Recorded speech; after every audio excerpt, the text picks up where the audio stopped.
সকালটা শুরু করেছিলাম ১ কাপ কফি খেয়ে। যদিও এটা আমার ডেইলি রুটিনের মধ্যে পড়ে না, তাও আজ শখ হলো তাই খেলাম।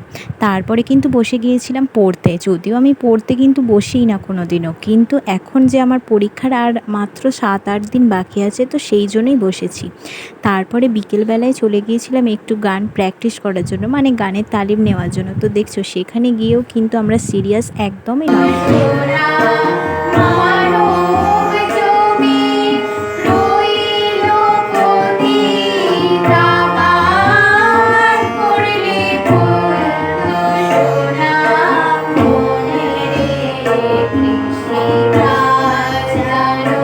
বাড়ি এসে দেখি যে এদের পড়া সব কমপ্লিট হয়ে গেছে, তাই ওদেরও বললাম আমাকে একটু করে গান শোনা সবাই।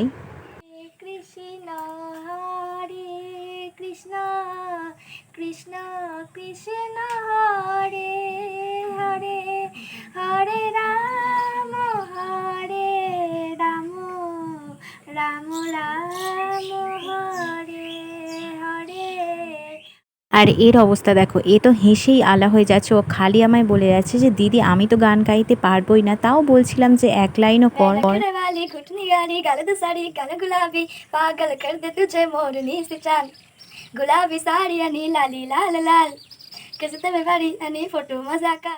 তারপরে এরা সকলে কিন্তু কোনো রকমভাবে আমাকে ১ লাইন ২ লাইন করে গান শুনিয়েছে। আমার সকলের গানই ভালো লেগেছে। তারপরে মা আজকে বানিয়েছিল ঘুগনি, তো সেই জন্য মাও ভাবলো, আমিও ভাবলাম যে চলো ওদের একটু টেস্ট করতে দেওয়াই যায়। তো সেই জন্য আর দেখো ঘুগনিটা দেখতে যতটা না ভালো লাগছে, খেতে কিন্তু তার থেকে বেশি ভালো হয়েছিল। ঘুগনি আর পাউরুটি খাবো, এটা দেখতে পাচ্ছ।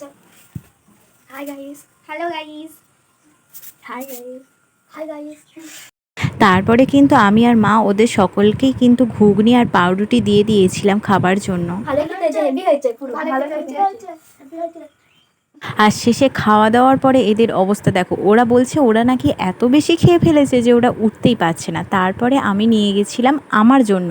তো আমারও কিন্তু খেতে এটা বেশ ভালো লেগেছে। যদিও আমি ঘুগনি খুব একটা ভালো খাই না, তাও কিন্তু আমার বেশ লেগেছে। তো ভিডিওটা এইটুকুই। টাটা।